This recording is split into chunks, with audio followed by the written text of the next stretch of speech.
Bonjour YouTube, bonjour à toutes et à tous. On va faire un retour dans le passé. Aujourd'hui, on va retourner en 1997, les années 90. J'avais alors 14 ans et c'était au championnat de France jeune. J'étais opposé au célèbre Nicolas Templier, une des stars de la catégorie qui a gagné plusieurs fois le championnat de France. Et que je n'ai battu qu'une fois, je suppose, en 99. Ce qui m'a permis de me hisser, je crois, sur le podium et de me qualifier. Il me semble que c'est ça, si je dis pas de bêtises. Ce serait pas mal que je vous montre mes parties de ces championnats de France 1999, parce que c'est la première fois après, je crois, 89, non, après 92 ou 91, où j'ai bien joué. En fait, j'avais bien joué en poussin. C'était en 92 que j'ai bien joué, ou en 93, je crois. Et ensuite, j'ai pu très bien jouer jusqu'à ces championnats en moins de 16 en 99. Et donc là, c'est en moins de 14, je crois, 97, deuxième année. J'ai les Noirs, je suis opposé à Nicolas Templier, qui a plus tard arrêté pour se consacrer à ses études aux maths et à la physique. Il est très connu, je crois, dans le domaine des maths et de la physique. Certains pourront nous donner son palmarès aussi bien échéquéen que son palmarès mathématique ou physique. Allez, c'est parti. Euh, Allons-y, il m'a joué D4. J'ai joué cavalier F6, C4. Et à l'époque, bien sûr, qu'est-ce que je jouais? Je vous laisse deviner. 3, 2, 1. Je jouais bien sûr C5, D5, B5, le Benko. Donc on m'a demandé beaucoup des Benko, alors c'est pour ça que je vais vous montrer ça. Vous allez voir qu'à un niveau, alors je crois qu'à 14 ans, en septembre, j'étais 2150. Mais avant, je devais être 1900 quelque chose à ce moment-là quand je joue cette partie. Je crois que j'étais 2150 l'été 97, si je dis pas de bêtises. Et là, on est en avril. Donc je pense que j'ai dû avoir les lots peut-être en juillet. Sachant qu'à l'époque, souvent, à un moment, on changeait les lots tous les ans, puis tous les 6 mois. Mais je crois que là, ça devait être tous les 6 mois. Ou bien j'avais obtenu, je crois que c'est mon premier Hello Feed que j'ai eu l'année là, à 2150. Donc j'ai dû l'avoir en juillet, parce que l'Hello Feed devait être 2 fois par an. On y va, il joue CB, je joue A6, il me joue B6. Déjà des lignes pénibles, et de nos jours j'aurais joué E6. Mais à l'époque je ne connaissais absolument rien. C'est-à-dire je jouais l'ouverture Benko totalement au hasard, et j'ai joué fou B7, attaque le pion. Ce qui n'est pas très bon, pourquoi? Parce qu'il joue KC3 et c'est pas sûr que mon fou B7 soit très utile après un coup comme E4. J'ai joué D6, il a joué E4 et j'ai joué cavalier BD7. Bon, jusque là, on n'est pas bien, mais ça va. Il fait A4. Là, il pose une grande question. Est-ce que je laisse A5? Est-ce que je joue A5? Est-ce que je reprends? Évidemment, si je laisse A5, je pense que je suis perdu. Résultat, je décide de prendre. Je prends de la dame. Et on voit bien que ma position n'est pas agréable ici. Pas une bonne idée ce que j'ai fait ici. Il décide de jouer A5. Peut-être pas le meilleur de me jouer A5 tout de suite. Je joue dame C7. Ok, on pourrait discuter de dame D8. Bon, dame B4, je pense qu'on n'en parle pas à cause de tour A4. Et là, on abandonne, je crois. Il décide de me jouer F4. Là, j'ai très peur. Des E5 un jour viendront. Mais pour le moment, je contrôle très bien la case. Donc G6, cavalier F3. Je contrôle toujours assez la case. Fou G7. Il joue fou C4, soutient le pion. Petit roc et petit roc. Petite pause ici. On peut parler maintenant des plans. Et dans cette position, c'est pas si simple pour les noirs de trouver un plan. Parce que pour jouer, on a la colonne B. Mais même si on met une tour, on va pas faire grand chose. On aimerait piquer le pion à 5, on n'a rien pour l'attaquer. On aimerait jouer E6, c'est impossible, les blancs ont trop bon contrôle du centre. On est juste très mal parce qu'on n'a pas de plan, simplement. Et on a trop de pièces dans la position, on n'a pas d'espace et les pièces se marchent dessus. Le fou est très mauvais. Résultat, position difficile. Et quand on a une position difficile, qu'on est jeune, qu'on connaît rien aux échecs, qu'est-ce qu'on fait? Roi H8. Je n'avais aucune idée quoi faire à mon avis, je voulais juste préparer E6. Donc j'ai joué roi H8, il a fait dame D3. Il met un œil, sur A6. Et là, je joue tour à E8 parce que, à l'époque, et je le suis encore aujourd'hui, hein, quand c'est possible, mais j'étais un combattant.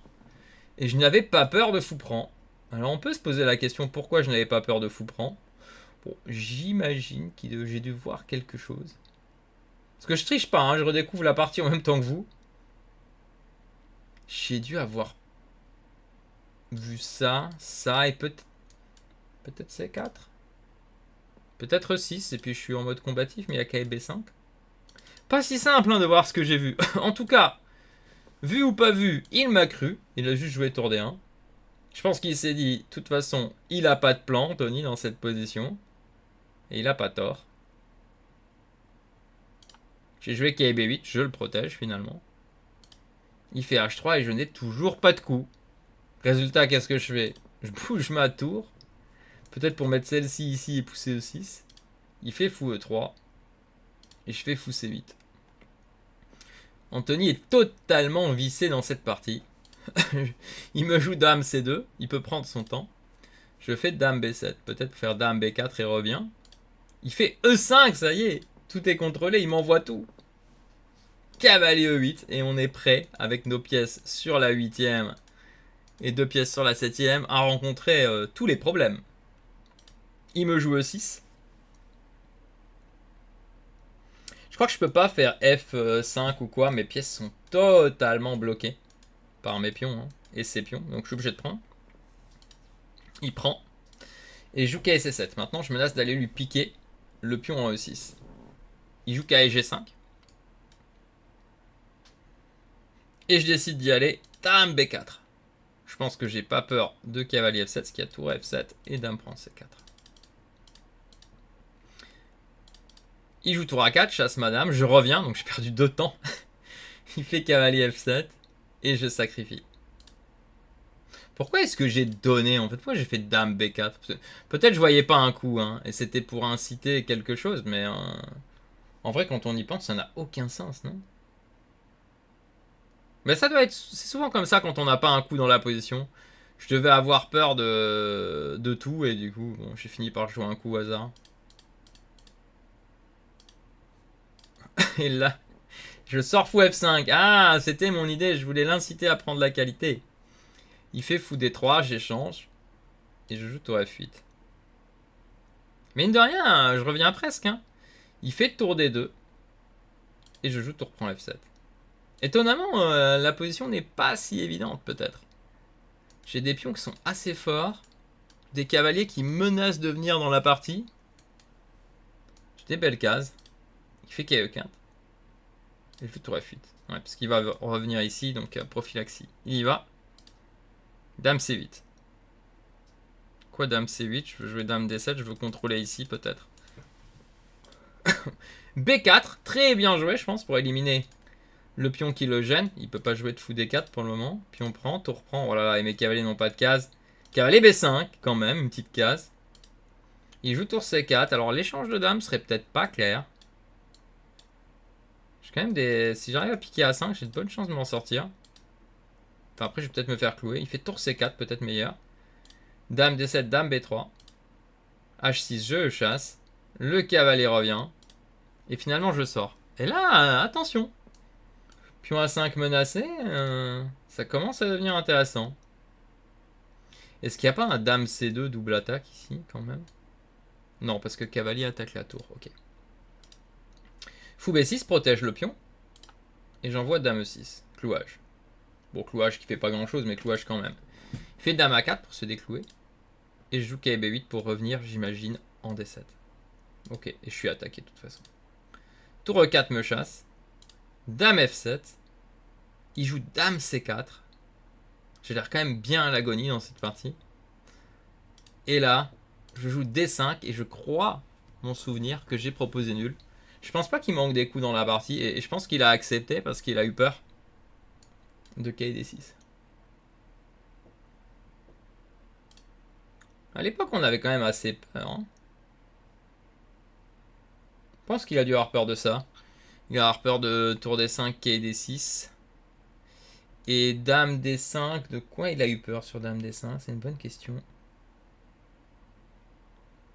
Ah oui, dame prend dame, tour prend et KC3. Donc en fait, c'est un bon moment pour proposer nul. Parce que je fais une fourchette et qui prennent de la dame ou de la tour, j'ai une fourchette derrière. Joli coup. Donc voilà pour cette partie face à Nicolas Templier. Donc je crois que j'étais content de faire nul avec les noirs. Après une souffrance horrible. Mais bon, ça n'a rien changé à mon tournoi qui était catastrophique, je crois, à Montluçon. Je pourrais montrer des belles parties horribles. Mais voilà. Donc ce sera tout pour cette première partie. On va quand même l'analyser, bien sûr. Je peux pas aller vous dire à quoi j'ai réfléchi, c'était il y a trop longtemps. Mais c'est marrant de voir à quel point, dans cette Benko, je connaissais rien. Mais on pouvait quand même s'en sortir, même à un niveau très très élevé à l'époque, avec une position catastrophique. Alors allons voir le bilan. La précision, elle va être atroce, quoi. 80-81. Et on voit, oh, le graphique est atroce pour moi. Hein. À l'agonie, toute la partie, quoi.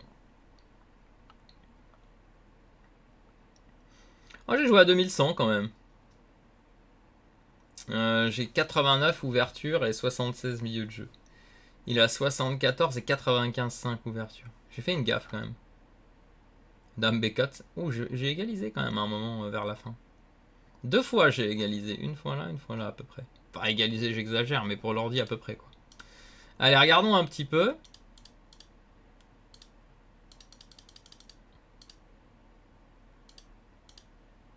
Ouais, fou B7, c'est vraiment une catastrophe. Vous voyez, ici, E6, c'est vraiment le coup égal. Dame B6, c'est ok. D6, c'est ok, mais fou B7, c'est cata. Ouais. On va voir où est-ce qu'il m'a loupé. Donc, dame prend ok. A5, pourquoi pas. C'est pas obligé A5 en vrai. On peut jouer jusqu'à cavalier F3. Il voulait peut-être pas que je joue A5 à un moment, mais... Ah, ici, je dois peut-être essayer C4 ou E6. En effet, peut-être aujourd'hui, sur un F4, j'essaierai E6. F4, ça doit être imprécis. Peut-être c'est mieux juste sortir le cavalier. Ouais, G6, grosse erreur. Ouais. Quelle agonie. Et comme je vous dis, ici, il n'y a pas un coup. Hein. Donc, ce qu'il faut retenir, bien sûr, dans cette partie, c'est que Benko, il faut connaître. Mais bon. Toutes les ouvertures, vous sacrifiez, tout ça, il faut connaître. Dame D3, imprécis. Dame 2, plus précis. Ouais, peut-être. Ouais. Peut-être il doit juste tout mettre sur la colonne E. Alors, qu'est-ce que j'avais vu? C'est sûr que c'était ça, et après peut-être un C4. Ah non, j'avais peut-être vu tour A8 en effet. C'est pareil logique ça. Tour A8, ça, tour C8, et on essaie de rentrer dans une espèce de benko. Ouais, ça devait être ça l'idée. Mais il joue bien, il prend pas. Meilleur coup quoi. C'est beau. Ouais, j'aurais dû jouer aussi 6 à un moment. Ouais, ça doit pas être bon, mais j'aurais dû le faire.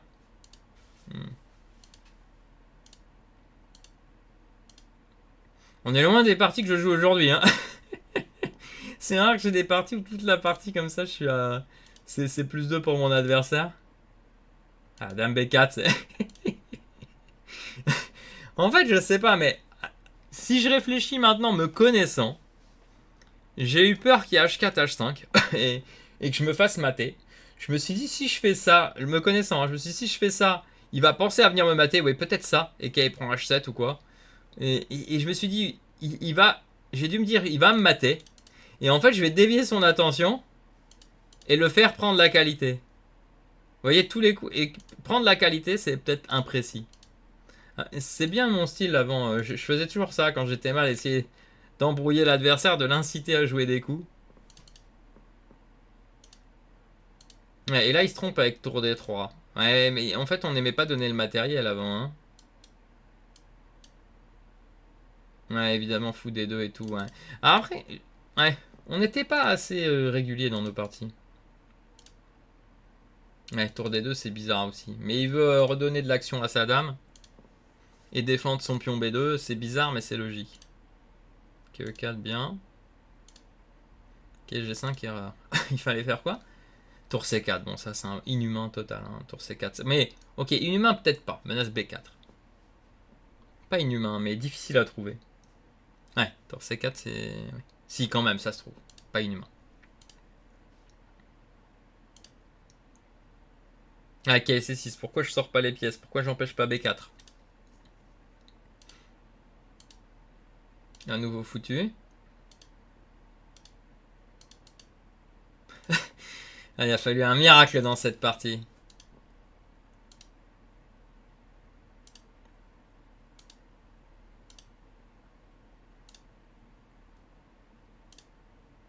Et D5 propose nul. Et l'avantage était encore là après ça. Ça, dame D3. Cavalier prend, dame prend. Mais on a l'impression que ça va finir nul ça. Mais ici, visiblement, je peux pas prendre le pion. C'est peut-être ça qui a été loupé, mais... Peut-être parce que... C'est quoi la ligne? C'est qu'il y a fou C7 ou quelque chose comme ça, ou tour D8? Ah, c'est tour D8. Ouais, et cette finale est perdue alors que j'ai un pion de plus. C'est ça qui est terrible. Et c'est ça qui a été loupé, j'imagine. C'est le plus probable. Ça a été totalement loupé, ça. Avec le cavalier enfermé. Waouh, c'est joli. Fou C7 à la fin. C'est joli parce qu'on croirait que je peux échanger, mais à cause de mon coup roi H8, je me prends l'échec. Ouais. Mon bluff est passé en tout cas, ma proposition de nul est passée. Et c'est son seul gain, c'est ça. Ouais, dame G6, ok aussi. Ouais. Après, il peut avoir peur aussi, par exemple, que peut-être qu'AC6 soit possible ou quoi, mais non, ça paraît tellement une illusion. J'ai pas de casse pour ce cavalier. Bon, ben voilà pour ce petit retour en 1997. J'espère que ça vous aura plu. Dites-le moi en commentaire si vous voulez que je vous refasse un tournoi en entier sur plusieurs vidéos. Alors il y en a certains comme celui-là où il faudrait que je retrouve les feuilles parce que je suis pas dans la base. Pourtant j'avais tout rentré il y a au moins une quinzaine d'années. Oula, mon téléphone qui fait du bruit. J'avais tout rentré il y a une quinzaine d'années, mais j'ai vu qu'il n'y en avait pas tant que ça là. Donc il va falloir que je cherche. Mais il y en a d'autres où j'ai tous les tournois. Tournoi des années 2000 aussi. Par exemple mon premier tournoi de maître. Là où j'ai fait les normes. Mon premier tournoi de grand maître. Ou là où j'ai fait les normes de grand maître. Je peux aussi vous faire ça. J'aurais peut-être un peu plus de mémoire pour vous donner les explications. Mais bon voilà, ça reste une vidéo 17 minutes, je pense que c'est ok. En tout cas, on retient ce genre de gambit. Il faut travailler, il faut connaître l'ouverture. On ne peut pas jouer comme ça au hasard fou B7. Même si j'ai quand même sauvé la nulle, mais c'était pas brillant. Et puis côté blanc, on a pu voir hein, la technique. Il améliore petit à petit l'idée B4, le pousser E5, E6. Tout ça, vous pouvez essayer de retenir. Voilà. Normalement, cette vidéo, elle sort le jour où je prends la route pour la plagne. Et ensuite, vous retrouvez 4 parties de rapide. Et je vous préviens tout de suite, ces 4 parties de rapide, je crois qu'il y en a beaucoup qui valent le coup. Je les ai toutes, enfin je les aurais toutes programmées parce que je ne l'ai pas encore fait. Je faisais cette vidéo avant. Et puis je vous retrouve après, c'est rapide et on verra par quoi on continue. Mais elle est rapide, j'adore.